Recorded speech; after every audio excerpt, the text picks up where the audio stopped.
Of that report where Vihiga County today is unveiling its 2023-2024 budget. Alan Ochande is on that bit. Let's continue with our discussion this morning here in studio. We talk about renewable energy and some of the challenges that hamper the deployment of renewable energy in the country. So welcome back again to the program. And Prof, Joseph has mentioned the sources of energy that we have and what actually we pride ourselves in as a country, the power energy, geothermal energy, but what the government is promoting most is the solar energy. So let's talk about why, because people would imagine, why would I probably transition from using the electricity that I'm using in my house to solar energy, to some of these renewable energy that we have been highlighting. So what's the contribution of renewable energy to climate change? It's that basic. Really, I think being a tropical country, Kenya is endowed with a lot of sunlight, really. At the present time, we cannot talk about a change on the atmosphere, a change of the sunlight, sunset, and durations. So we have a lot of energy from the sun. And we are utilizing it. And I'm glad to say that Joseph here is a total expert in now explaining totally what happens to when we now change to that. I think the key thing we should note now here is that we really have not used as much as we think we have. I do know that worldwide, Kenya is within maybe number 9, 10 on solar energy utilization. I stand to be corrected, but we have not utilized as much as we should do it. I think the reason may be more serious than I thought because of the power from the Kenya Power, solar, renewable, plus also the geothermal. All of those put together could make a lot of difference. Their utilization vis-a-vis climate, we cannot segregate solar or any energy from climate change at all. The only static issue we have is that we are on the tropics. We have sunlight most of the time. It can be used. Everything else fluctuates with what we do. So that affects climate change, affects what we do, affects pollution, affects the water all through. So my take is this. We have not fully utilized all the energies that actually exist at this point in time. And I would like to stop there so that there are various reasons why we haven't done that. And they touch on economies, freedoms of doing certain things. Kenya Power and Lighting, which is the mother of everything, we think of being about 50-60% monopoly. It's a lot more than what we should do. But I think my brother here, Joseph, being a practitioner, let me allow him to take us through how, as a country, we can utilize the main sources of power that you mentioned, hydro, geothermal, and solar. How best? Probably we are not utilizing because we are afraid, fear of the unknown, or we don't completely know how to make use of them. A number of things. Basically ensure that the country is not benefiting from its energy mix as very well. If you look at the actual numbers, our installed capacity in terms of power is about 3,000 megawatts.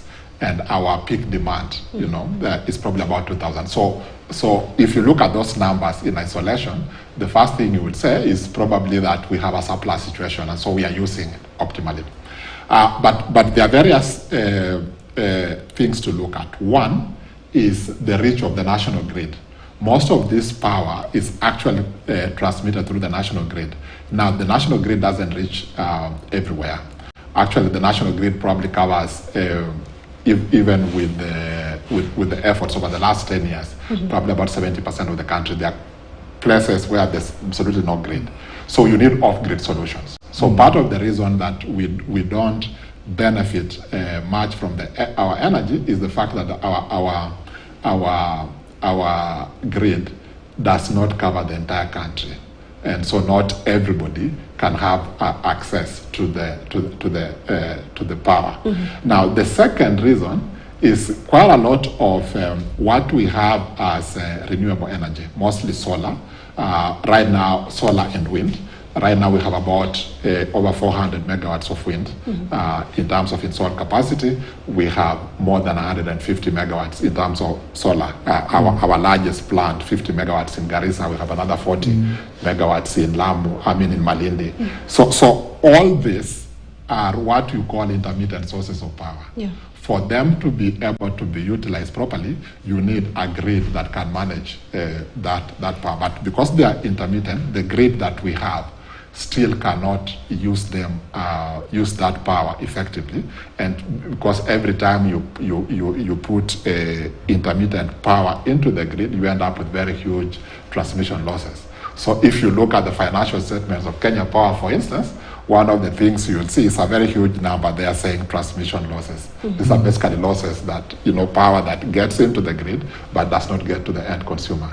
So part of the reason we don't benefit is the fact that our grid is not to a level that can take on all sources of renewable energy, especially the intermittent sources like wind and solar. Now, the other part is just cost. We are still, despite economic development, we are still a poor country.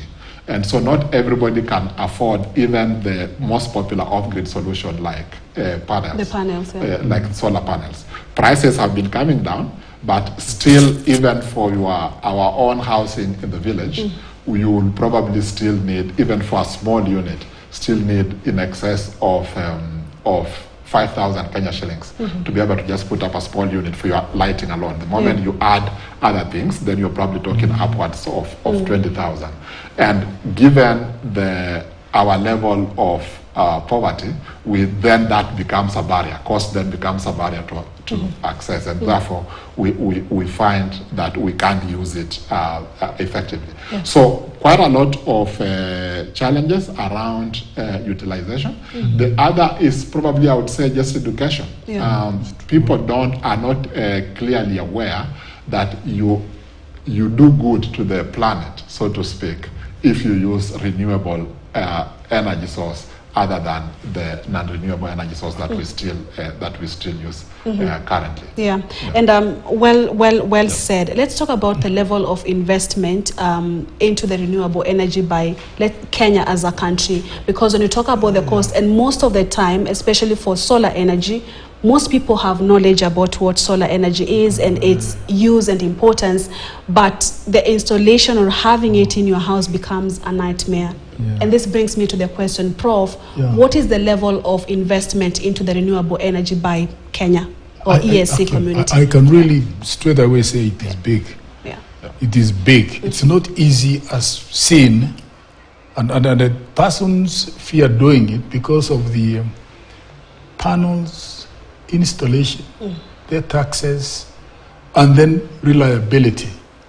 I'll throw this question to, in fact, those who have it, even the Kenyans. Having installed it, those who have installed them, and utilize them, and then they run out. That's after several years, 15, 10 years, or 8 years, I don't know how long they take to expire and become obsolete. Essentially, this is just a thought. I forgot to ask Joseph when we were with him, what happens to these panels even after installation, utilization, becoming obsolete? What is the end result, the end user of this? That is for another day discussion that comes in place, because these panels must at one point be disposed of. I've invested a lot of money putting them. Those who can actually afford have done very well indeed, absolutely well in this country. I do know South Africa has a lot of it. Kenya now is really among the leading within the African continent using this alternative solar energy. The cost is prohibitive, and the intricacies of having the right material, occasionally you get fake good ones, graded ones, and you don't know how you end up. And the education is saying that public awareness becomes in place. So precisely, it is expensive. I don't know what will happen. Even with the taxes now, it becomes much more prohibitive than it would be at the time. Yeah, maybe Joseph, you can answer Prof's question on what happens, because after 15 years you need to dispose them. As you have your call to action, what needs to be done so that the country could, if not completely, but at least to some extent, shift to the renewable energy appropriately? And that has been one of the main challenges in terms of the shift, especially to off-grid solutions. What happens to the batteries once they are completely used? Right. They become actually a hazard to the environment, rather than a positive. And then what happens to the panels? So the research is continuing to develop new panels that last longer.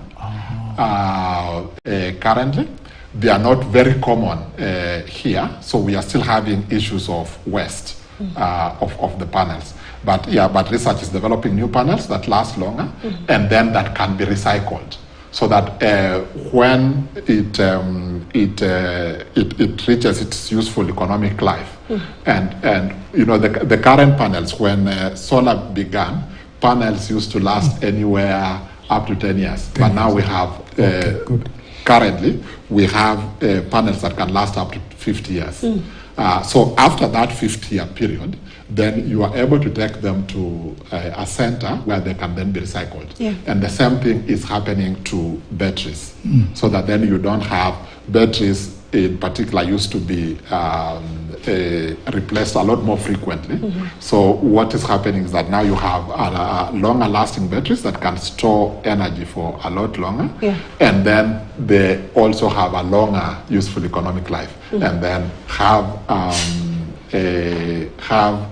a center where they can be recycled and then reused.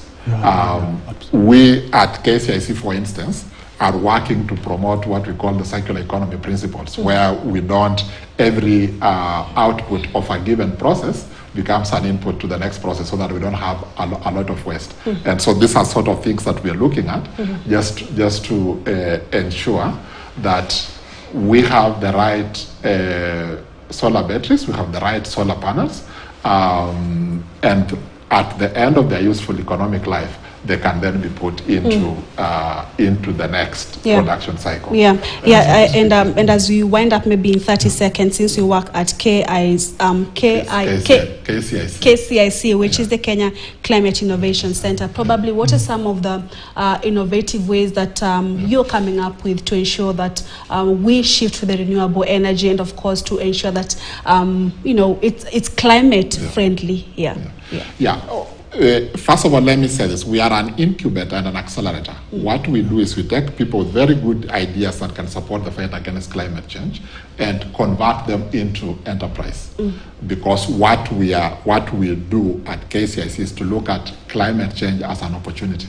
So get people who can have good ideas that then can be converted into enterprises to support economic development and to support what we call green jobs, basically job creation.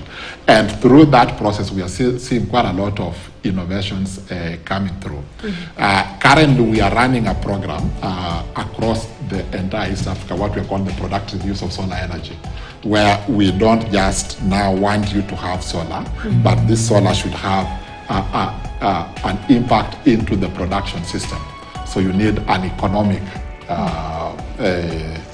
enterprise, which is then powered by solar, and that in itself is an innovation on its own. All right. Sorry. All right. Oh, okay. So time is not on our side, but you can. No, we have to wrap it up. But Prof, as we wrap it up, my producer asked me to ask you, how sustainable is the idea of the introduction of electric cars? Today, really, with the energy we have, it is actually possible at this point in time, so that we increase stations all over the country. But the economies of scale, where will our petrol stations go? Where will the workers be? Who will now control those vehicles? If I'm running to Kisumu back and forth, it is a logistic. There's a lot more to be done. All right. And perhaps, but can I just ask you a question to take it up at some point? Please go back in history.